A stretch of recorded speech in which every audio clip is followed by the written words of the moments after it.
Morning. Morning. How many of you know what an ARG is? Not like on the pirate movie, ARG, I matey, not kind of that thing, but an ARG, an alternate reality game. Have any of you heard of it? We're going to be talking this morning about using fun to increase your fun. So it's not necessarily how to have more fun at your company, although I expect that it will. It's really more about how to use elements of entertainment within your company, within your organization, to increase your funds, to help in your training, to help in all kinds of different ways, interdepartmental communication, that sort of thing. And I want to start out talking about one little example of it that happened about 3 years ago. How many of you have heard of it's called an industrial rock group called 9 Inch Nails? Anybody? You can't really see it very well, but I can pass it around if you want. You can't see much on it anyway. But this was the cover of one of their albums that came out in 2007 called Year Zero. It was a very interesting case because this is one of the first times that somebody had used an alternate reality game to not only sell their product, but also to try to get people interested in some topic that they were interested in. In this case, it happened to be politics. The folks who were in 9 Inch Nails did not particularly like the way the direction of the country was going at that point. And so they wrote a number of their lyrics on this song to question the direction the country was going. And they created this whole alternate reality game to sort of set the stage for when the album was going to be released. The storyline of Year Zero kind of went like this. They tried to project what would it be like in the year 2022. Now, if anybody's here a real movie fanatic, you know that that was the year that they used for the movie Soylent Green, which is one of the most terrible movies I've ever seen in my life. But that was the year that they chose. And in the storyline, the government wants all its citizens to take a little drug called Periton, supposedly to protect them from terrorist poisons, but everybody else in the resistance was expecting it was to make everybody docile so that the government would do whatever they wanted them to do. Now, in order to build this game, they did all kinds of very interesting things. They had an internet website where people who were involved in the game, who got involved somehow, could log on, they could blog with each other, they were encouraged to put up their own stickers, their own posters, sometimes their own stories, their own graphic novels. On some of their concerts leading up to the release of the album, they would have t-shirts that had letters across them that didn't somehow make any sense. Well, a lot of their fans soon started figuring out that those are codes, and they needed to figure out what the codes meant, and the code would lead them to someplace else. Sometimes they would find little USB drives that had secret messages on them. They'd be leaving them in public bathrooms where they were going to be doing a concert. There would be things with cell phones. There would be things with postal service. There would be messages that were hidden in the songs. There was either on some of the CDs, if you heated them up, they changed color and they did things that you had to figure out what they were doing. The whole idea was to get people involved in all kinds of ways to figure out not only the storyline, but also to try to encourage the people who were involved in the alternate reality game to get involved in politics and, by the way, at the same time, sell a few albums. This went on from about February until April in 2007. They had a primary website that was called Echoing the Sound, which they had thousands and thousands of hits on. There's a lot of interaction on it. Now, when the album finally came out, it sold 187,000 copies in the first week. A lot of that had to do with the alternate reality game, and yet the guys in the band would tell you it wasn't just a marketing ploy. It was also to try to get people socially involved in a direction that they thought was more valuable to the country. It finally reached number 2 on the Billboard 200 chart. I use that as an example to say that in communications, the school that I'm in, that I'm studying for my PhD, there is a specific aspect of communication studies that's called entertainment education. Entertainment education tries to say, if you really want to educate somebody, not just so that they get a concept, but so that they actually use it. And in a lot of the entertainment, education stuff and communications, it's to change social structures. So it's been used all over the world. Interestingly enough, it started here in Portland. I'll say a little bit about that in a minute. But you use elements of entertainment, embed it within the education so that neither one is dominant, so that it's not the entertainment is just sort of slapped on there to make people go, ha ha, isn't that funny? Or it doesn't become so much entertainment that the educational value is lost. They have to be balanced, and it's not that easy to do sometimes. That's the idea. It is useful, I think, and has been shown to be useful in all kinds of studies over the last 30 years in product development, in training, in team building, in communication, whether internal or external, in sales, and even in church. I'm pretty active at my church here in town, and I have used some of these same principles whenever I'm speaking at the church. Some of the stuff that I have done has worked pretty well. Some of it doesn't particularly. Every once in a while, I have a pretty good ear, so I can use a lot of different accents. So when it's appropriate, I'll slip into one. Like you had heard that my undergraduate major was Spanish. So every once in a while, it's like I can slip into this and talk like this to the person who is speaking. I have very difficult time, however, yo no puedo decir nada en inglés, es muy difícil, pero no. And one of the interesting things that happens when you do things like that, when you use them very intentionally and not just for fun, it's kind of what I saw some of you did. If you watch kids when they're watching a puppet show, even though they know they're puppets, they know they're not real, they lean forward and they really get involved and they start identifying with some of those characters. The same thing happens, I've found, when I use some of those voices. I have about 14 of them. In specific ways, if it makes sense in the talk, people get engaged. That is part of what I'm talking about when I speak of entertainment education. Let me give you a brief history of it. And then we're going to do a little exercise this morning. I have to watch my time because we don't have nearly enough time to cover everything I'd like to. What are the characteristics of entertainment education? It combines elements both of entertainment, which a lot of scholars will describe it as a performance or spectacle that captures the interest or attention of individuals, that gives them pleasure and or amusement. This is in some of the notes that you've got, so I'm not going to go over a lot of this. And it combines that with certain educational perspectives so that they learn some things that they haven't learned before and use them to apply them. So an alteration occurs in the structure and function of the social system. That's basically entertainment education. It began, interestingly enough, right here in Portland. A guy by the name of David Poindexter was asked to start a show for, I think it was the Methodist Church. It was called Talkback. They were trying to figure out how can we get people more engaged in our message. And he did a show from 1958 to 1959, a call-in television show called Talkback.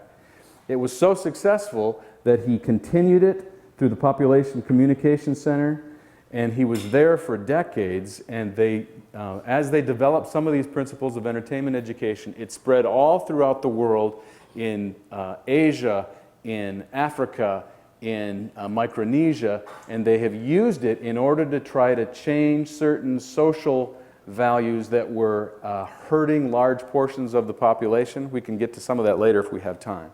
The point is, there's been a lot of study on how entertainment education works and how it doesn't work, and where it can be applied and where it can't be applied. A lot of it can be applied right within business. Let me give you just a few chief lessons of entertainment education, and then I'm going to set you on a little exercise, if you're up for it. One of the chief lessons that they've learned over 30 years of entertainment education is that it works primarily not by the product that they create. Normally in entertainment education, historically, has either been a radio show that goes on for, let's say, 50 weeks in a row, or it's a television show. It's like a soap opera. That really, one of the first major ones that really worked was called Simplemente Maria, that was shown in Mexico, or actually in Peru. And Simplemente Maria was so effective, even at some things that it didn't intend to be effective at. They wanted to increase literacy rates, and they wanted to encourage people in urban centers to reach out more to some of the people who were coming in from the Andes, from the countryside. And it worked so well, but it also worked well in a way they didn't expect. In the storyline, Maria is a very, very poor person who comes in and takes a job as a maid, which was very typical in Peru at that time. But she got fired almost right away. She was wrongly accused of something she didn't have anything to do. So she bought a Singer sewing machine. She started making dresses and that kind of thing. And over the year, it was on for 2 years, she became wealthy. She finally marries the guy that was sort of her mentor. And at the wedding, which remember is a show, they shut down the city of Lima because so many people wanted to be at the wedding. They were there, and they brought gifts. Not only that, but the sales of Singer sewing machines skyrocketed. Now that was unintended. They didn't mean for that to happen, but it started getting them to think, this was back in the 70s, there's something here. That if you can create a program with a narrative storyline where people can identify with some of the characters, and that you can teach some things that will help to improve their lives, you can make a difference in their lives far more than you can simply by didactic means of telling them this is what you need to do. And so now in the last 30 years, they have been trying it in all different ways, not only radio programs, TV programs, but also now games. We'll talk a little bit about that. All sorts of things are becoming available. Here are some of the main lessons that they have learned. Number one, it works primarily not because of the shows, not because Simplemente Maria was done so well, for example, but what they do when they do it well is that they stimulate interpersonal communication among peers, especially family and close friends who are exposed to whatever the program or intervention is. That's the key. That is the number one key.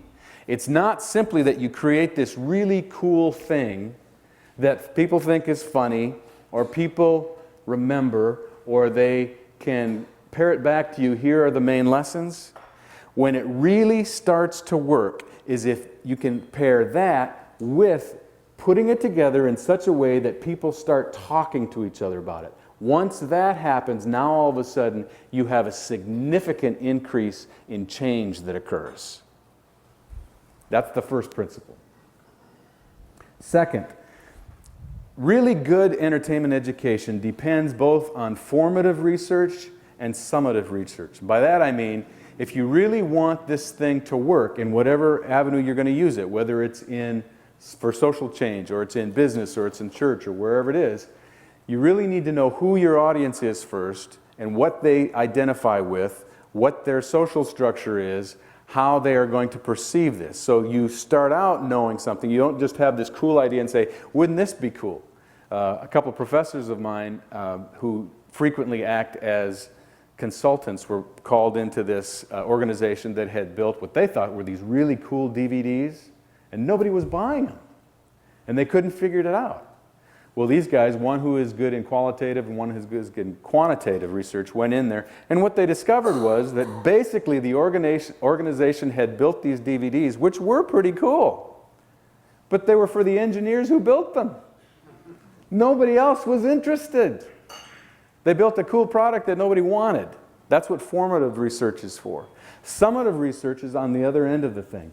After it's done, there are several ways that you can test to see how has this been effective, why has it been effective, where has it not been effective, has it been effective long-term, short-term, that kind of thing. That's one of the things that makes it different from just trying to put entertainment elements with educational stuff. 3, it really demands high production levels. If you try to do this on the fly and not very well, that's probably the results you're going to get. People, when they expect a certain amount of entertainment, expect a certain amount of quality, and if it's not there, you've automatically lost them, and it doesn't matter what you say after that. If you're also too heavy-handed, a lot of entertainment education stuff at the very beginning tried to be too educational because they were afraid that it was just going to become something fun. And so they would maybe tell a joke, but then it would be, you'd have somebody come in and they would start lecturing you, now here's what, and it didn't work. Surprise. Fourth, it has to be based in the cultural values of the intended audience. Fifth, it has to reflect the audience interests. So you can't impose something from the top. You have to already know your audience enough to know that they would be interested either in this topic or in this person or in this narrative.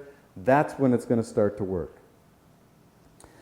Sixth, in terms of putting it together, there has to be a real partnership between the creative types and the research types. There's been a lot of interesting research on this. I'm sort of a hybrid.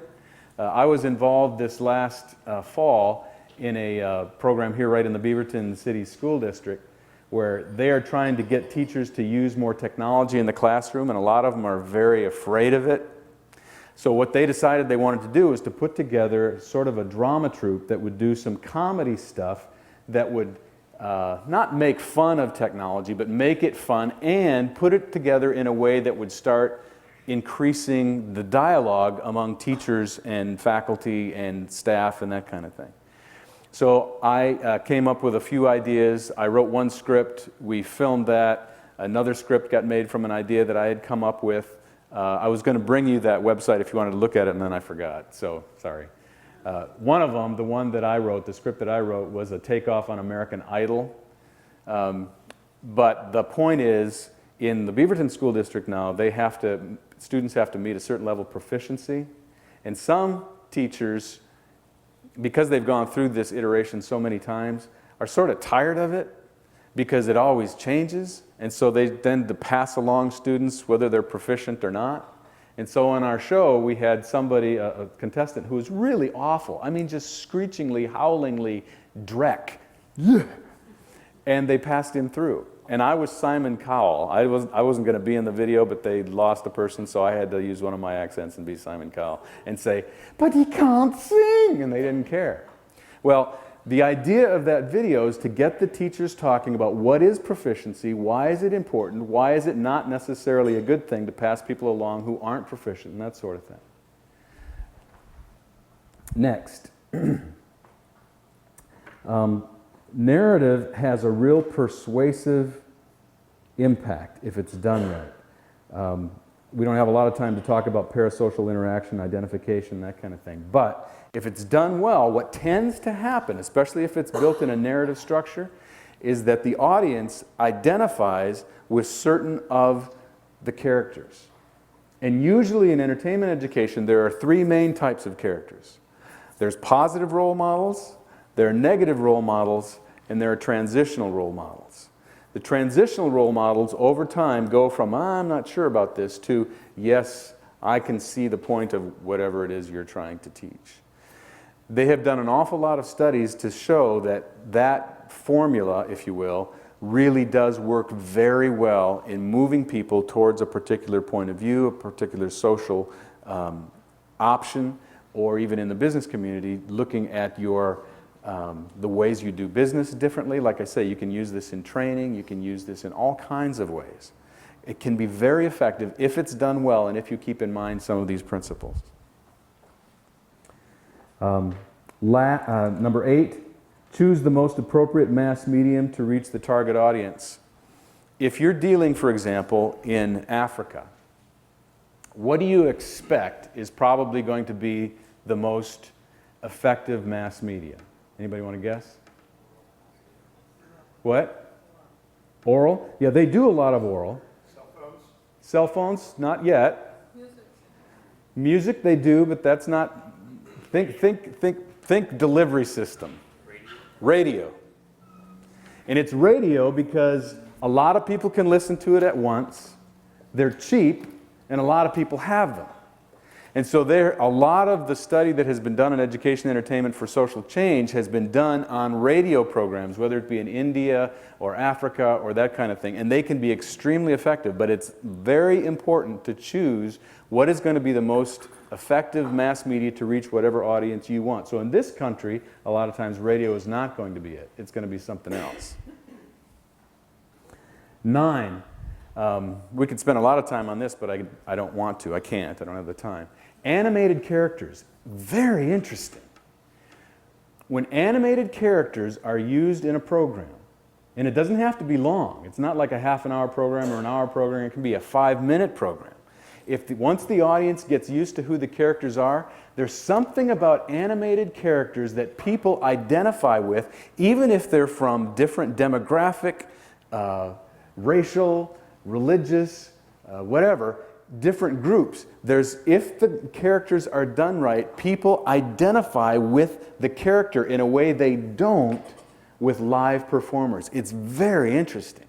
There's a character called Mina that's been used now for, I think it's over a dozen years in Polynesia. That's actually where it was created, but it's used all throughout the Asian window over there in several different cultures, from Indonesia to Polynesia to Malaysia to, I mean, there's a bunch of them. And people in each of those communities react to this character in the same way. And they're very careful about the backgrounds that they use so that it doesn't look like it's just an island or it doesn't look like it's just flat. But because they have used some of these principles of entertainment education, they have found that people have identified, have had some kind of interaction with this character that enables them to bring the people from one point to another point. And this is not talking just about kids, this is about adults as well. It's fascinating to me, animation is. And last, there's something called theater of the oppressed. And whenever I use that word, I don't mean to offend anybody, but whenever I hear that word, especially in a lot of the scholarly stuff that I read, I can't help but think of the Monty Python scene where Michael Palin is a serf out in the field and he says, "Help, I'm being oppressed, I'm being oppressed." So sorry, that has nothing to do with anything, but theater of the oppressed has 4 different forms, and they can be very, very effective too, again, in several of these areas. And I've seen them done in several of these areas. One is called image theater, where participants use only their bodies to portray realities. No words are allowed. Well, what happens when you do that? It engages your imagination. What happens when you engage your imagination? You tend to remember it. Second is called forum theater, which is a theatrical game in which a problem is shown in an unsolved form to which the audience is invited to suggest and act out solutions. I remember something like this way back in college days. There was a group called Dudley Riggs' Brave New Theater, and they were an improvisational act. And at the end, they said, "We want you to get involved now. Somebody suggest a topic, and we'll do something on it." And there was a moment of silence, and then from clear in the back, you hear, "Osmosis!" We went, right, they're going to do osmosis. They did! And the audience was involved. And it was fascinating to watch the interaction between the audience and the performers. The distance between stage and seats started to disappear. That's the point. Third, invisible theater is a rehearsed experience of events that is enacted in a public, non-theatrical space with the explicit goal of capturing the attention of onlookers who do not know they are watching a planned performance. Have any of you ever been involved in one of these? Huh? Yeah, and if you go downtown Portland, sometimes you will be. If you're on Mac sometime, or if you're in someplace downtown, every once in a while you'll see this being acted out. Something will start to happen. The people around won't know it's an act. The people involved are trying to get them involved so that they can start to see things in a different way. Wasn't that the Union Station? Could be. I'm not familiar with that. Yeah. The last one, legislative theater, is a participatory tool to make new laws, which is not that interesting to me. But what do we got? Oh, man. I'm going to give you just a couple of minutes. Here's what I'd like you to do at your tables.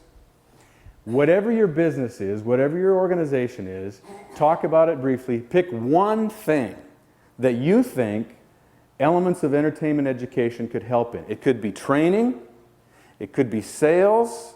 It could be product development. It could be something at church, whatever it is. Talk about it and then just spend a couple of minutes brainstorming.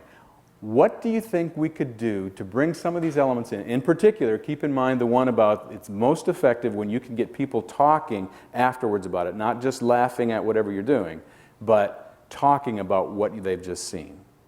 Okay? And then I'll interrupt you very rudely in a couple of minutes.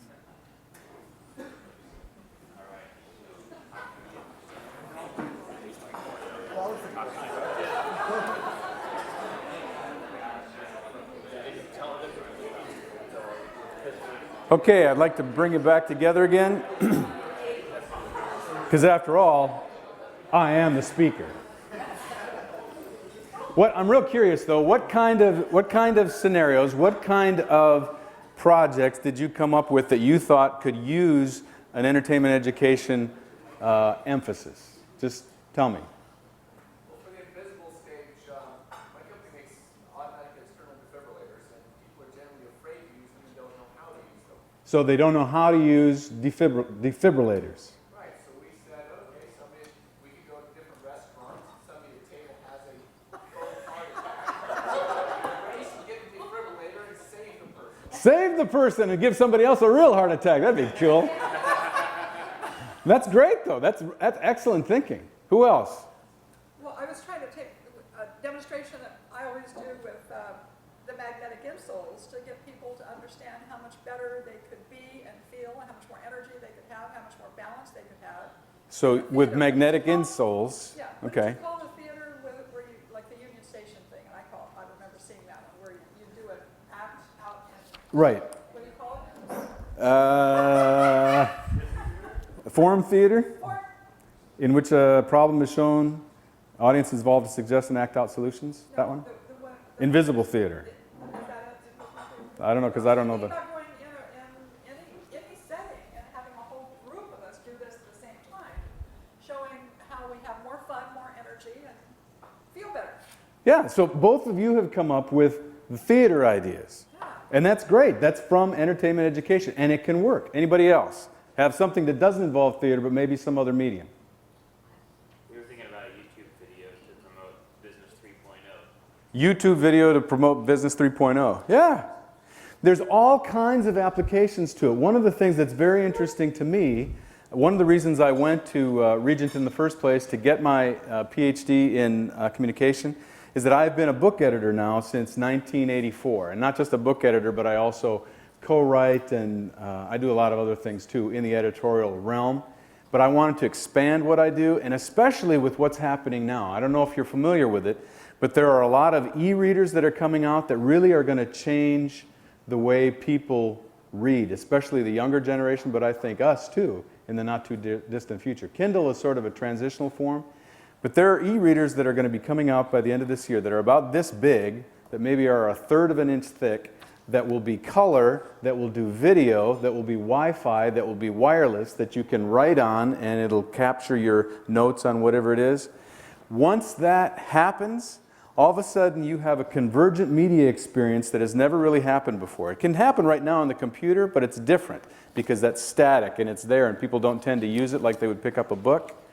Once you have something like this, entertainment education principles automatically come into play, I think, in a huge way. And not just in product creation, like my whole deal is books.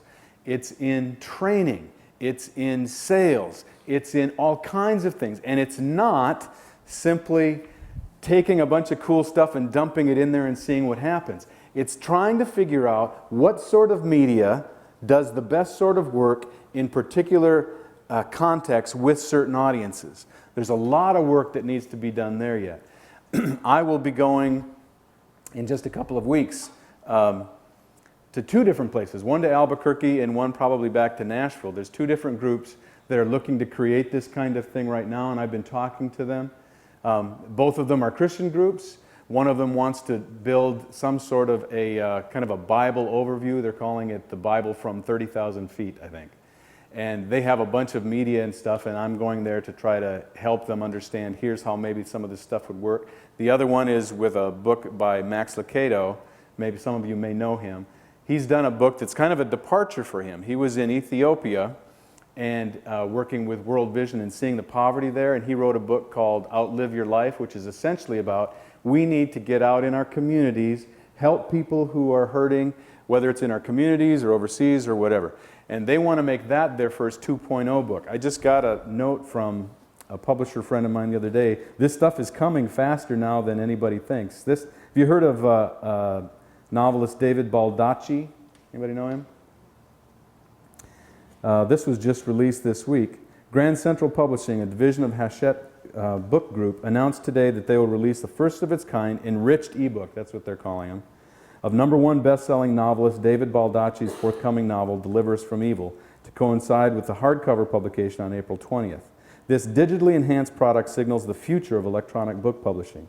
In the same way the film industry offers behind-the-scene bonus features on movie DVDs, the innovative Writer's Cut ebook, interesting name, Writer's Cut ebook, will hurdle readers inside the fertile mind of one of the world's most widely read authors. With this enriched content, Grand Central Publishing leads the way in using the latest technology to provide a totally new and enhanced reading experience. But do you see what they're doing? They're saying there are now new ways to get certain kinds of content to people in a way that they can relate to it, will remember it. There's a lot more to talk about. I don't have time, but we do have time for questions. So if you have any questions, I'd be glad to try to field them. Yeah, I do. He asked, do I think there's going to be more of a market for still images going in books? I do, because once these, especially, and I don't want to put everything on the new e-readers, but they are exciting because they're new. There's something that has never happened before. Have any of you ever read a book called Convergent Culture by Henry Jenkins? If you haven't, you really should, because he talks about how in our age right now, all the different media that have always been separate, whether it be writing and video and radio and music and animation or gaming or whatever, are all starting to converge. Well, the e-reading device is a thing that absolutely encourages that, so that future books probably will very much use a lot more still images, videos, animations, games. There's a whole thing I had here on gaming. Gaming is one of the fascinating things to me. When I think of gamers, I usually think of, somebody in their 20s with their hair blown back in front of this screen that's got, high definition graphics and they're 20 hours a day working. That's all kinds of studies have shown that there are really about 7 different kinds of gamers, and that is one kind, but another kind are just casual users, and they don't have to be high definition graphics. The question for me as a person of faith in some ways is, why does this work so well? Why is it that entertainment combined with education works so well? My own take is that I believe that we were made in God's image, and God is an extremely creative person. Just look outside. There's something within us that resonates with that kind of creative explosion, and that is why people can get so into this stuff and learn things and change in ways that they wouldn't if you just do the, please open your books to page 35. We're going to have a wonderful time. Next question, please. Go ahead. Yeah, there are a number of places that are. If you look on the list, there's some websites that you can go to that show different things about entertainment education. Some of them are just about the educational side of things. But for example, PricewaterhouseCoopers wanted to teach their employees about derivations, and you know how they did it? They created a game about mining in outer space, and it worked. Now, it used a lot of these principles. What you have to do is make sure that the entertainment and the education match, and one doesn't overwhelm the other. That's not always so easy to do, and that's why the formative and the summative research is so important. But there are groups that are doing it more and more. MIT has a separate division that's just on gaming. There's a couple of really interesting articles I can tell you about later if you want, that talk about sort of the state of gaming right now. There is in New York City, just this last fall, a K through 12 school opened up that uses primarily games. Now why? It's not just because kids like games, it's because games teach in a way that's different than regular pedagogy does. So for example, in games tend, if they're designed right, to increase collaboration, they improve communication skills, they enhance problem solving, they encourage risk-taking, all that kind of thing. It goes back. I think so. The question is, where did creativity go? There are lots of different answers to that, and I could pontificate for a while and put you all to sleep. But one of the things that I think has happened in our culture, and it's sort of a paradox, is that as technology has risen, for example, just think of the movies. When you look at a series of sequels to a movie, what has tended to happen is that each of the next sequels uses a lot more special effects, but the story is worse. I mean, for me, Star Wars is the primary example of it. The first three were far superior to me than the second three, even though the second three, technologically, were far superior to the first. It's because they forgot somehow about creativity, that people are engaged by their imaginations, which is what all of this stuff is really about. It's not just about using technology in cool ways, it's about engaging someone's imagination so that they want to change and move and learn. That's what it's about.